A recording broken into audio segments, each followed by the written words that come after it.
Hi everyone, I'm going to talk about lots of things today, but I do everything in threes. So three numbers: 100 million, 10, and 2,500.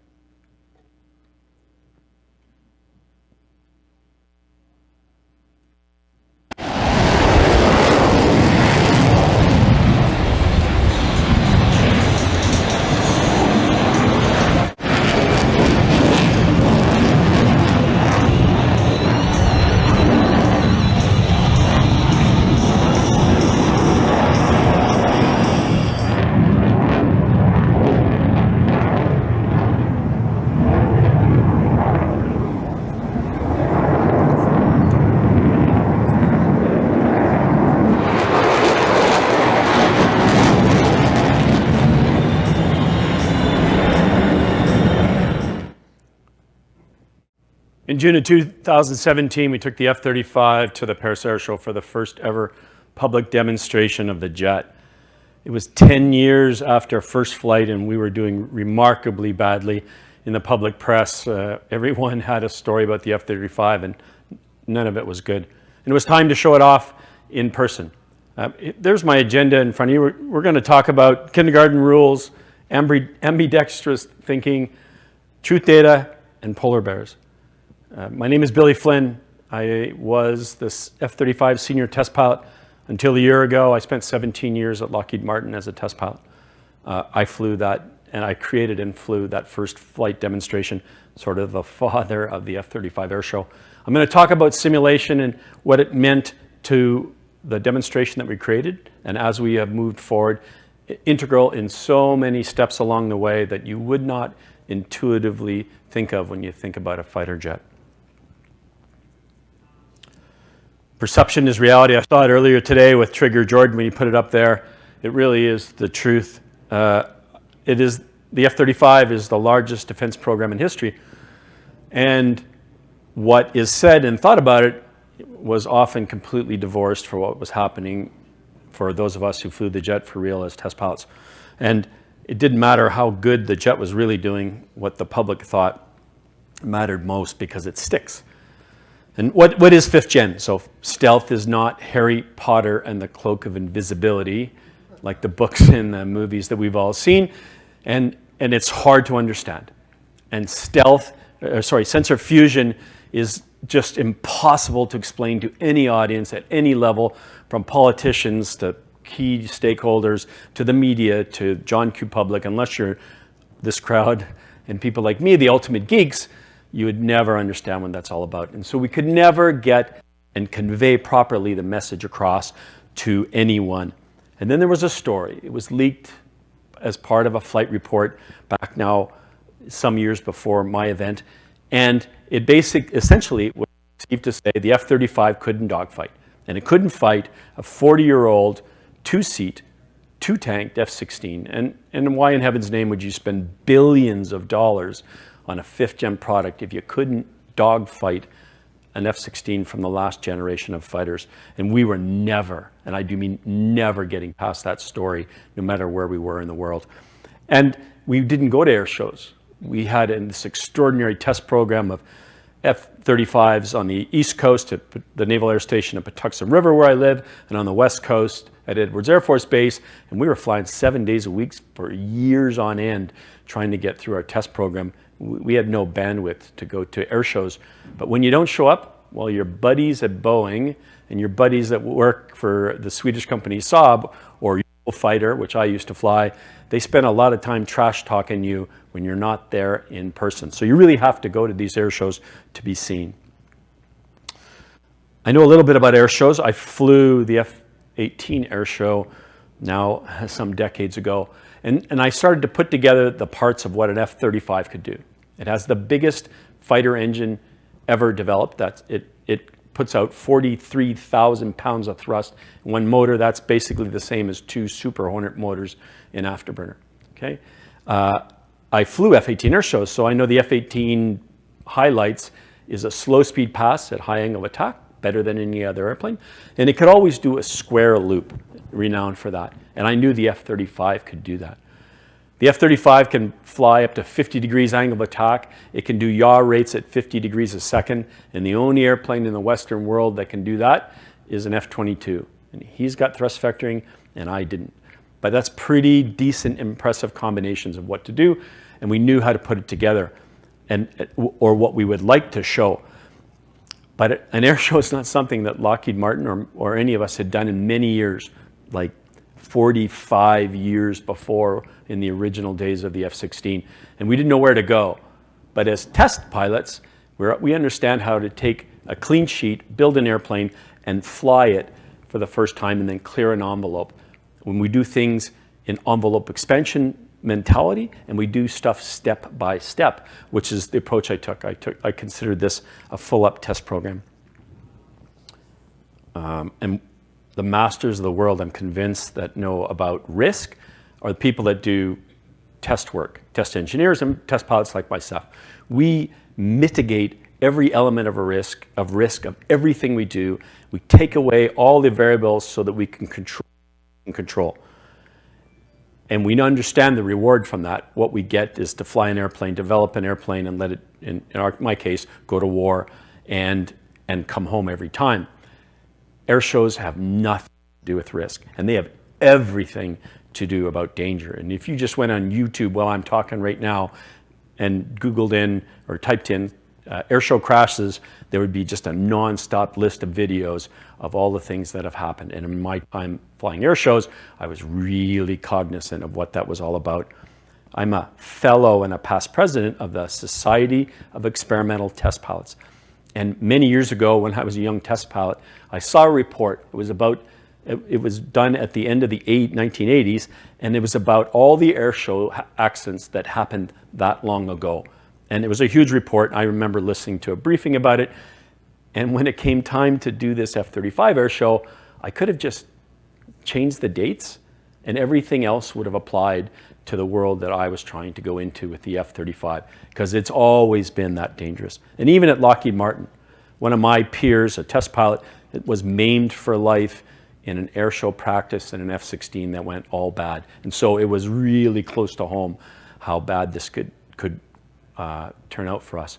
And so I adopted what you and I all learned in kindergarten, or you learned from your mom early on, and that is, if you're going to do something right, do it right the first time. Kindergarten rules, right? What we learned in kindergarten. And I applied that from the very beginning. Now, you've been to air shows all over. We have the best ones, I think, here in the United States, but all around the world, there's different types of air shows. There's the product demonstrations, which I'll come back to in a sec, but there's the barnstormers, right? It's the wing walkers, it's the really weird stuff that you see at air shows that are super fun to watch. That's not what we do. There's the military displays. It's a Super Hornet demonstration. It's the great ones done by the United States Air Force, whether that's in the F-16 or the A-10 or the F-22 or the F-35. They do unique shows to show off their particular military service. They fly aggressive maneuvers, but there's a lot more to their show for the spectator than the high performance part of the airplane. And then if you've seen the Thunderbirds, the Blue Angels, the Canadian Snowbirds, the Brit Red Arrows, the French Patrie de France, there are the big airshow teams that are so amazing to watch. That's not what we do. Whether you work for Boeing or Lockheed Martin, Saab in Sweden, Dassault in France, or Eurofighter as a Brit or as a German in that consortium, when you come to do a product demonstration, you will max perform that jet in every single maneuver that you show, and you're going to show the best of the airplane, and the stuff you're not so good at, you probably won't show. But it's max performance with no margins, because you're trying to outshine that other company, that other airplane that you're competing against. And so it's not a show for the public, it's a show for the general officers, the super smart engineers, and occasionally the media, seldom the public. And that's what I was to design, a product demonstration, not a fun to watch air show necessarily. The June clip that you saw and that we'll look at later on didn't just happen overnight. It was the worst. In a company that builds super secret airplanes, I was part of the worst kept secret in the history of Lockheed Martin. Everybody knew what I was doing with my small team in the 9 months that led up to the performance in 2017. I gathered a team and I took we would all do the same thing. You would get together every engineering discipline needed. So what would that be? That would obviously be engines, that's propulsion and performance. Flight controls, how are the flight controls going to do when we do this? Everything related to electrical, it's an electric jet. You'd need to know everything about what could happen to that jet in the environment you're going to be. Structural, you're going to fly at 9G and rip this aircraft apart. Can it handle that? And so on. Avionics even, the helmet, all of that. I put them all together. And then I really cared about, because for the first time in history we had this kind of fidelity, tell me about the performance of the jet. What's it going to do in every part of the maneuver? Every maneuver I want to do, here's where I think we want to do things. How will a jet perform? And give us the exact numbers as close as you possibly can to what it will take to pull out from a dive, what it will take to pull straight up. And I'll come to some of that after. And I put that all together. And then we started running in the simulator. So our sim is different. And we talked about prepared 3D, whether it's realistic or not. In the engineering world of the F-35, for the first time in history, we had a simulator that was the real airplane. And that's because the F-35 is designed with a fly-by-wire technology that is based on a model. Instead of it being an airplane that flies and reacts to what happens in the air into computers that then react, the model essentially sees what the airplane is doing and it decides what the flight control surfaces to do to give you the performance you want up in the air. And over the 10 years of flying the F-35, we have that model remarkably accurate, like it's truth data. It is, for the first time in history, the real thing. Not a Boeing 787 that's kind of sort of close. This is the real thing, including, which I'll come to, out of control, beyond the boundaries of normal flying. We have honed it so much that it flies like the real airplane. And then, so I got to practice in the sim, thousands of times developing it. And then over a Christmas period for 2 weeks, we ran it offline, nonstop for a 2-week period, running all the iterations and simulations that I needed to. And ultimately, I got the data. Think of it as Lego. I had building blocks of what the little performance elements were as I started to build the show. So the simulator and simulation. In the olden days, people really didn't pay attention to it, certainly not in the fighter world. In the 4th gen of fighters, that's F-16s, F-14s, F-18s, F-15s, the simulators were kind of okay. You typically use them for emergency procedures, but they never, ever flew like the real jet. It was always too hard to get them as perfect as a test pilot would need. I couldn't rely on something that wasn't quite the real deal. And I also couldn't rely on someone telling me that some emergency is probably never going to happen. I was one of the first test pilots on the Eurofighter Typhoon. I worked as a German company test pilot in Munich, Germany before I came to Lockheed. And in the Eurofighter world, the one event that will never happen, 1 × 10⁻19 are the odds of a double engine flameout of a Eurofighter Typhoon. I had that drilled into me for years and years when I was there. And that's because in the Eurofighter, it is a highly unstable airplane, and if you don't have an engine running, something driving hydraulics, the flight control system won't be able to keep the aircraft stable, and it'll go out of control in a nanosecond. So the redundancies are built in that it is impossible in a bazillion lifetimes, if that's a formal word, it's impossible with engines to quit at the same time. And the first Eurofighter that crashed was the Spanish 2-seat prototype that had a double engine flameout. So when engineers come to me and say, that will never, ever happen, my response is, I will never, ever believe you. And so I use that philosophy for the F-35 and emergencies that could happen. Why is that important? Well, 4 years ago, the F-35 cost $100 million per airplane. The price has been slashed. It's less than 80 million in today's dollars. It's a $100 million airplane. And if you crash in the day now of iPhones and YouTube video, that's the kind of video clip of yourself you don't ever want to see. And so risk and reward, there's a huge risk of crashing that airplane, and we were never going to take that chance. And so we worked the sims to work every possible iteration in every single part of the envelope of anything that could possibly happen, and compounded emergencies one after another on top of each other that in real life, 1 times 10 to the minus 19 probably could never happen, but we were never going to take that chance. Every failure at every critical point, at every point in the proposed airshow routine, and then obviously me as a pilot sat there and ran through every emergency myself to make sure we would always survive. So I'm going to take an example and show you what I talk about, the performance elements. Remember I said I had the performance engineers build each part of it? This is the one we all understand. Pointing straight to the ground, what would it take to pull out? So this is a 9G 50-degree angle of attack capable airplane, as aggressive as any airplane around. But when things go wrong with the F-35, you dumb down the flight control system and you keep it so it can still fly, but you lose a ton of capability that quickly. And it goes from a 9G airplane to a 4G airplane. And it goes from 50 alpha to 20 alpha. It's good enough to get you home, but it's not good enough to fly an airshow. And so we ran the iterations of this pull-out maneuver, pointing straight at the ground. It was the 4th turn of a square loop, and said, look, what's it going to take? Here's where I think I'll be. I think I'll be at 3,000 feet. I'll be pointing straight to the ground.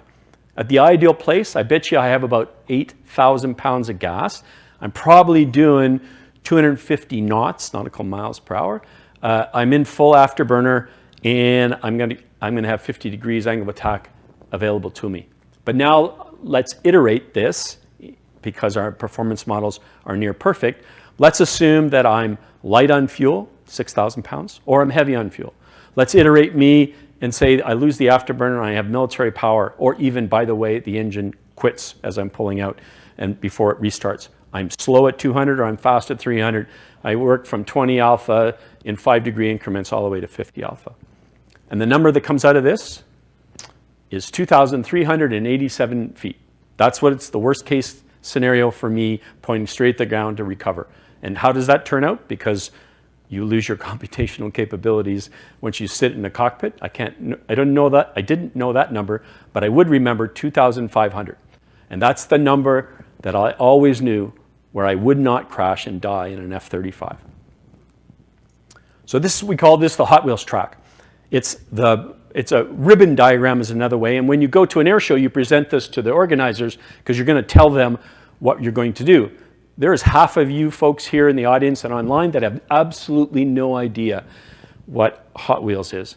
But in the dark days, human children used to have these little plastic tracks with these little metal cars, and they used to go down the tracks and do loops, cool things, and then you'd go pick up that car and bring it back and do it again and again before we ever adopted platinum left and right thumbs like we all have now. So it's called the Hot Wheels track. At every point that you see there, numbered out, we did all of the emergency evaluations and performance evaluations of what it would take to live and survive those unimaginable emergency combinations. And then we built the performance using that performance data on how to build the show. So I'm going to show you what the key maneuver is that is done in the F-35 air show. It's called the pedal turn. Pedal meaning you all fly sims, left and right pedals, not rose petals from a flower. And this is a pedal turn in the schematic we have. So we're going to build it, and we're going to build it backwards. And why is that? It's because I can't afford to crash a $100 million F-35, so I'm never going to let that happen. And instead of building a maneuver forward, like a loop or a pedal turn, with not quite understanding how the end finishes, I'm going to do it backwards. So the first thing I know as a test pilot, but doing an air show, is I need to recover by, and this is obviously simple math just for the example, but I got to recover by 500 feet. I just said it took me 2,500 feet to recover from pointing straight down to level in my worst case scenario. I knew from experience in the simulator, that truth data, that at 50 degrees angle of attack, spinning around, kicking a rudder, pedal all the way around, takes about 3,000 feet to do a 360. For me to get to that point is obviously, when we do the math, it's 6,000 feet before I start spinning around. How do I get there? I knew from practicing and from the performance numbers that if I was straight up and I buried the stick and pulled 50 alpha over the top, I would get to that 6,000 feet. So I needed to top at 7,000 feet. That means as I'm heading straight up, I need to start the pull at 5,500 feet, and to get there, I needed 400 knots and 5G. I built it backwards. And the term we use is ambidextrous thinking. It's not just thinking backwards, like, oh, I got to be at the airport for a 5 o'clock flight. I got to be in front of, check-in at 3 o'clock, and I got to leave home at 2 o'clock. I got to pack my clothes at noon. That's not it. It's thinking both ways at the same time. I want to do a pedal turn. I think it should look like this. Oh, here are all the Lego blocks that let me do backwards. Let me do it backwards so I won't crash the airplane. And when you put that together, we call that ambidextrous thinking. And so what's the pedal turn? Why was that important? In the beginning, I told you about the dogfight against the F-16 and how we were never going to get past that. We built an air show almost expressly to go beat this dogfight question. When you see an F-35 do a pedal turn in front of you, if you've been lucky enough to see the United States Air Force demo team fly the F-35 at an air show, you'll see the pedal turn. And if you knew nothing else about air combat, you would look at that and think, I wouldn't dare want to go up against an airplane that can do that in air combat. And so we killed that story once for all with a 50 alpha pedal turn and stunned everybody who had such low expectations about the F-35. So I hadn't flown yet. All I had done is have a great engineering team put this together, and we'd spent lots of time in the simulator. But I brought the engineers back, my team back in to the simulator, and I flew this profile that I had developed in the sim. I took 2 animators that we had used to work on the F-16. And what they did is, when you crash an F-16, if you crashed an F-16, we would take the flight data recorder, equivalent in the military world, and we bring it back to Fort Worth, Texas, and we would recreate with animation what the pilot was doing in the F-16, from what the feet are doing, what the side stick was doing, what the engine was doing, what the throttle was doing, and we'd give an animation to the Portuguese or the Singaporeans or whoever had crashed that, so they could help understand what happened in the cockpit. I brought these same 2 animators in and said, look, do this for the F-35. Give me a big, huge flame at the back for the afterburner, red and green to tell us what we were going to do. On the bottom left are stick traces and throttles and rudder. You see airspeed, angle of attack, side slip on the left, G and Mach on the top left, and heading and altitude. And then we walked the halls of Lockheed Martin, because even our own company people didn't believe it. We'd walk with USB sticks or later when we went to the United States Air Force with CD drives, if you can imagine that existed, and showed them this air show routine of what was possible, because there wasn't a soul that thought there would be anything impressive with the F-35. And we got permission to fly. We knew we were going to go to Paris in June. So we had to start from somewhere, and that was building it in the simulator, this truth data. And then I went up to fly. And on my first day, I took an F-16 chase with 2 pilots in it, 2 other F-35 pilots to watch me. And I took off out of Fort Worth, Texas, headed west to an area where we maneuver. And I was just going to work through each of these maneuvers alone, by myself, work through them and just get used to what the jet was going to do. And in one of these maneuvers, it was a slow speed pass, which I mentioned is kind of like the F-18, only better. And I had an amazing exit from it, where I would light the afterburner, climb up, and I would flip over the top and fly away. And I'd practiced this thousands of times in the simulator. This particular day, I was up around 10,000, 12,000 feet, pretty high. I had an F-16 next to me watching what I was doing, and I didn't spend a lot of time thinking about it because I was so busy linking maneuvers to maneuvers, doing it for the first time, that when I tried this, I went on Mr. Toad's Wild Ride, and we departed controlled flight. And my 2 friends next to me watching this thought that I had created the most impressive airshow maneuver ever, as the F-35 was flopping around and then eventually went and flew away. And we were pretty startled, and I was pretty disappointed. It wasn't a great first day. We came back in late that afternoon and went straight to the simulator.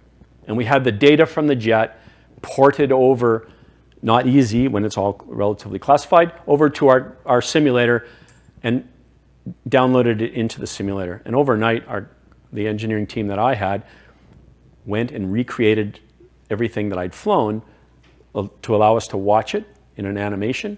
And then the next morning when I showed up, we looked at what had happened, and I went into the simulator and tried to recreate what had happened. And to our great surprise, when I did the same maneuver in the simulator in Fort Worth, Texas, I departed controlled flight and went out of control, and then eventually got back control and flew away. There is never a time in history where a simulator has been so precise that it actually mimicked and matched the real airplane outside the boundaries of the normal flying envelope. And it gave us the conviction that we had the real deal, that we needed to trust the simulator more than I intuitively would. As good as truth data is, the real answer is up in the air, flying away in God's wind tunnel. And we had, to this point, probably never understood that the tool we had in our flight sciences simulator was as good or better than the real thing. Because in my world, and in this world of air shows, good enough isn't. And I heard it earlier today, I probably heard it from Trigger Jordan, that good enough is. In this world, good enough isn't.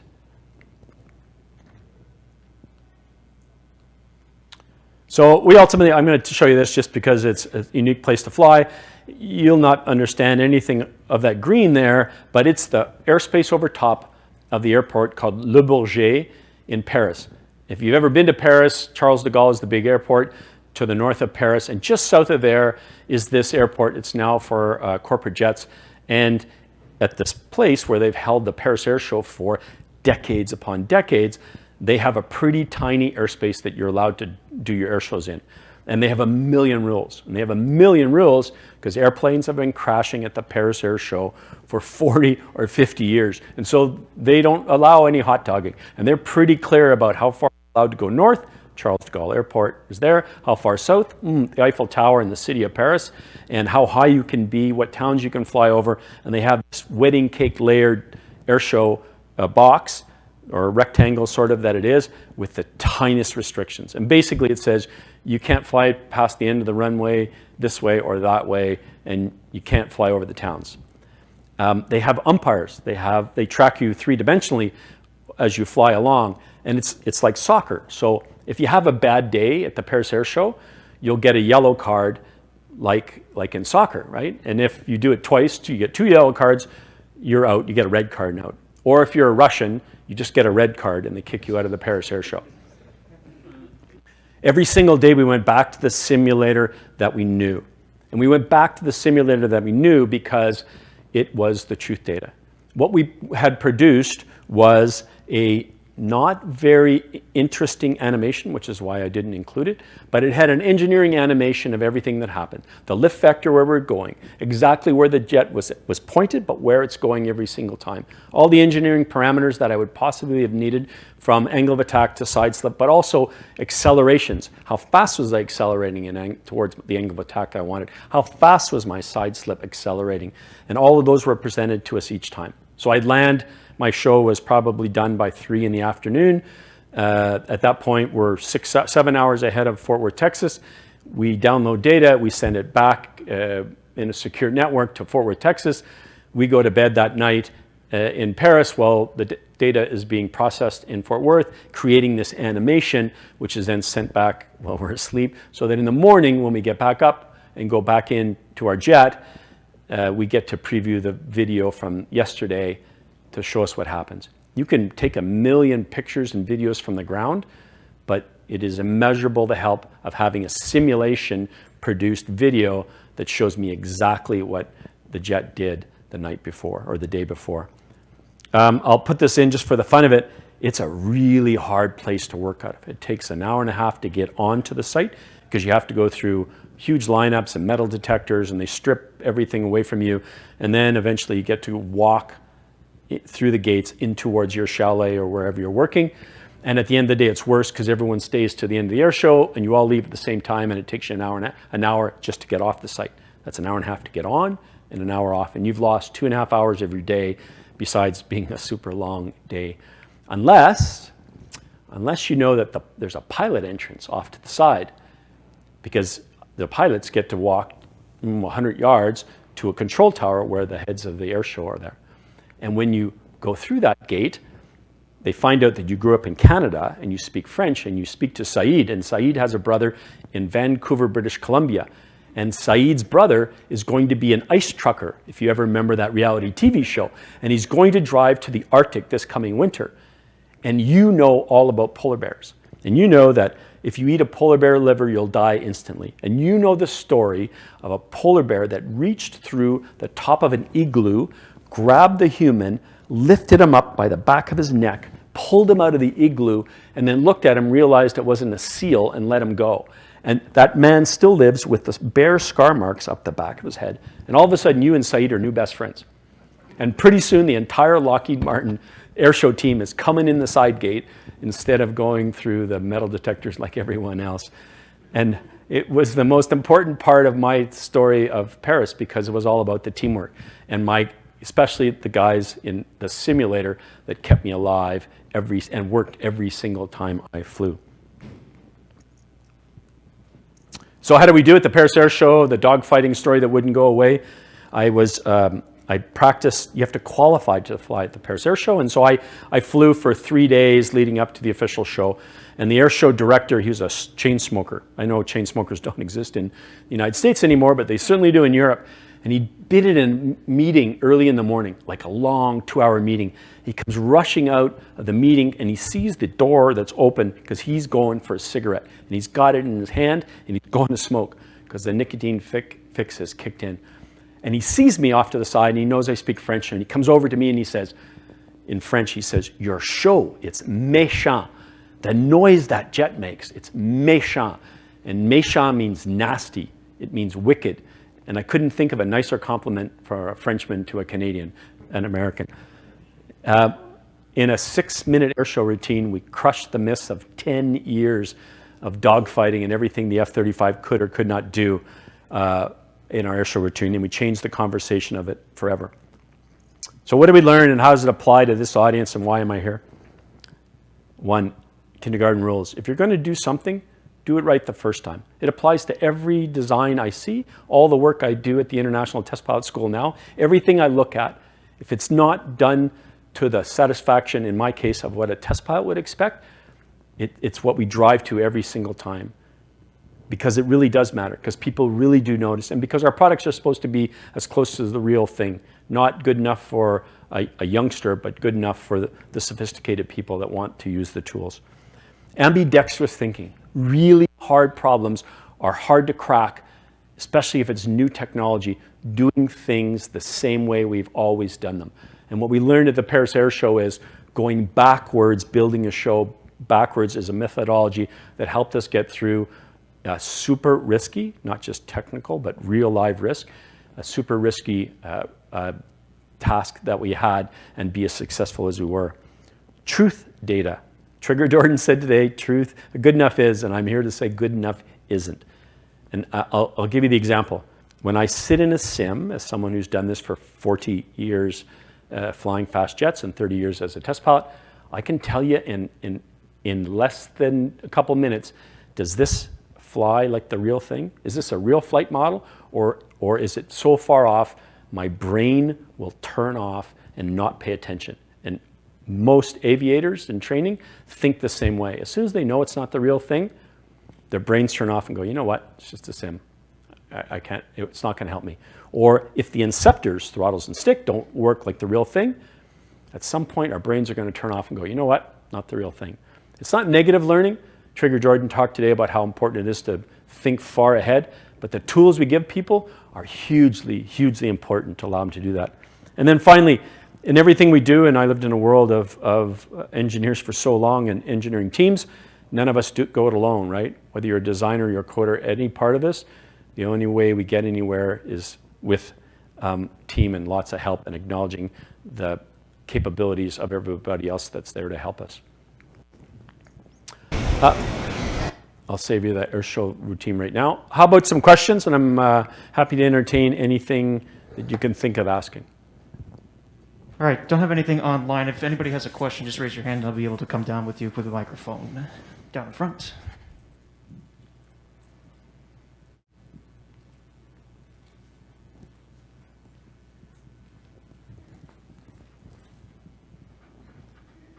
How are you, Ray? Quick question. For someone that's dream as a kid to be a fighter pilot, I do enjoy a lot of DCS World and fighter pilot stuff and the fidelity that those have. And I've always intrigued about fighter pilots.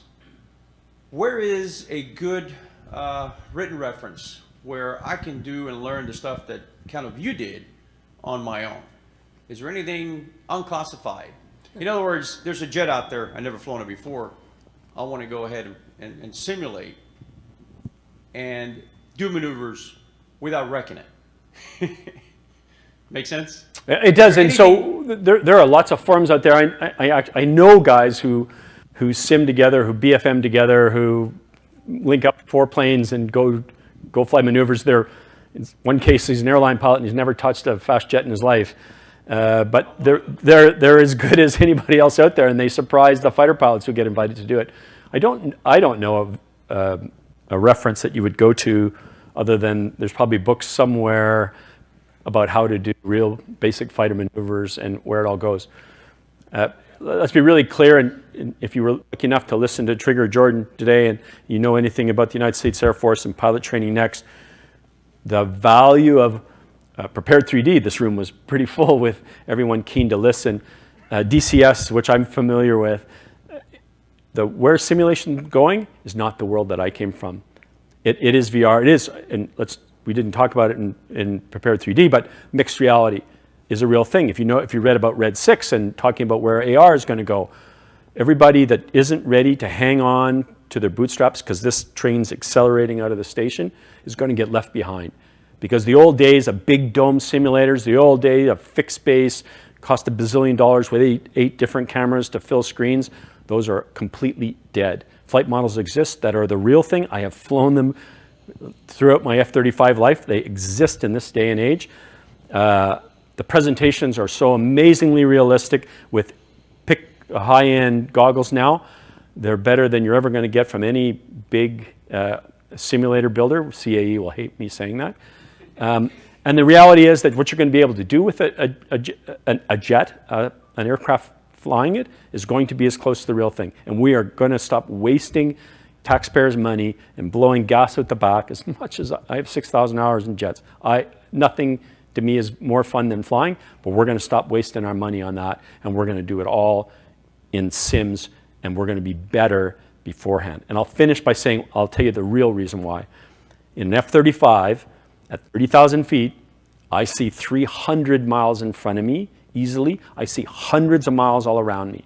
And oh, by the way, I link up in the very sophisticated data link of F-35. I link up with 4 other people or 8, and all of a sudden, the geography that we see, that we cover, is astonishing. And there is no airspace to go train properly with an F-35 and tax our system aggressively enough to make us in the cockpit work. It just doesn't exist. Unless you want to come with me to northern Alberta, where the mosquitoes are big enough to take away small children and big dogs, and you fly over the tundra, or you want to go to Goose Bay, Labrador, or northern Australia, there's certainly nowhere in the CONUS where you can do that. You got to go to Fairbanks, Alaska, right? And so what do you really have to do? You have to have tactical simulators in the ground where we're all linked up, not necessarily in the same base, and we got to fly realistic scenarios on the ground ahead of time and do the real work instead of thinking that we can go fly somewhere. And the future of simulation is already heading that way. Anybody that doesn't understand that is a dinosaur and doesn't belong in the 5th gen or, oh, by the way, 6th gen world that's out there. That's a long-winded answer. I usually don't have short answers. One more? So, yeah. hate to do a newbie question, but what do you mean when you say 50 alpha? 50 degrees angle of attack. So a normal airplane, right, flies at, I don't pick it, 20, F-16 stops at 25 degrees angle of attack. Eurofighter, Rafale, Saab Gripen are all 25-ish degrees angle of attack. F-18, 40, 45. Most airplanes stall at that point. An F-35 can fly along at 50 degrees angle of attack. And it can spin around like a helicopter in side slip angles of 50 degrees per second yaw rates. Sure. Sorry, one in the front here? Hi, yes. Oh, hey. Fantastic presentation. Thanks very much. Did you work on all three variants of the aircraft, or did you just focus on one particular one? And did any of them, if you did any of them take more time? Say, for example, the B variant, which I know is obviously the vertical takeoff.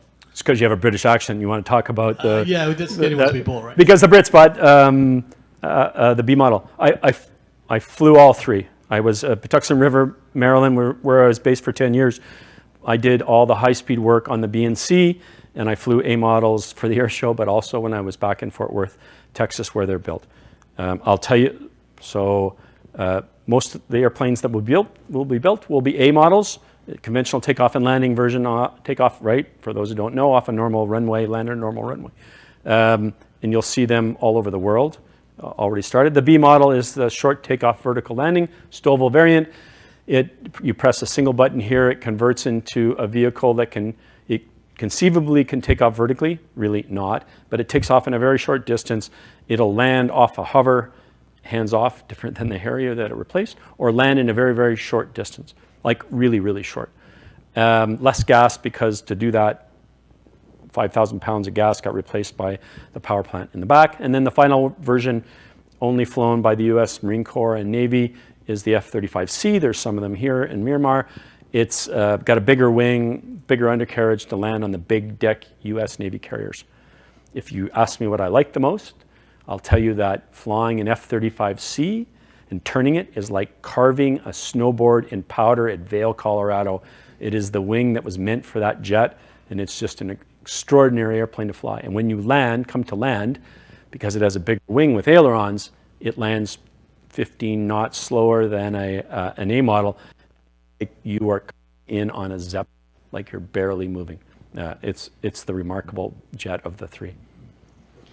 All right, we have a couple questions online that just came in. This one from Aaron.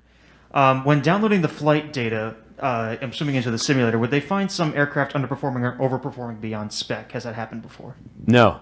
And so first of all you're downloading is what did the aircraft do? And the simulator, because it was run by the same flight model, in essence the heart of the airplane, all it's going to show you is what did that airplane that had flown in the air do on the ground.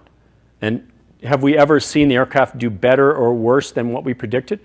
We haven't, because especially early on, after every flight, certainly through the test program, we fed the data back into the sim. So if our model wasn't perfect in the beginning, this very unique way to design flight controls, we fed it back in, we iterated, just like when you talk on Siri, it goes up to Apple and makes Siri better over time, hypothetically.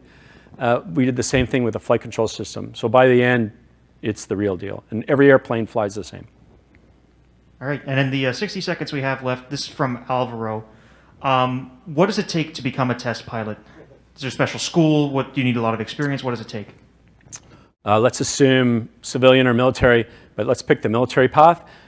There are 4 major schools in the world. You would take a seasoned pilot, whether they flew helicopters, transport airplanes, patrol airplanes, or fighters, and we would send them to a 1-year school. We would teach them not to be pilots anymore, but to be people that could get into any kind of vehicle and figure out whether it flies like it should, and then report back, learn how to communicate what that was all about. You'd have to have some technical skills. You'd have to learn how to fly beyond the airplane you learned, adapt your skills, and then you'd have to be able to communicate that. Happens at the US Navy, US Air Force at Edwards Air Force Base, US Navy at Patuxent River, Maryland, where I live. In the United Kingdom, it's in a place called Boscombe Down, called the Empire Test Pilot School, and the French Air Force have a school in southern France. Those are 4 military schools. There are civilian schools, and I'm part of one called the International Test Pilot School in London, Ontario, Canada, west of Toronto, another civilian one here in the United States in Mojave, California, called the National Test Pilot School, where we take civilians and military people that want to learn about being test pilots and teach them to adapt their skills. I don't care if you're a good airline pilot. I would care if we could teach you the skills to decide if an Airbus is good and why, or is a Boeing product good or bad and why, or is an Embraer good, bad, or why. And that's how we would develop them. All right, that's all the questions we have. Bill, you want to wrap it up? Thanks, everybody. All right, thanks, everybody.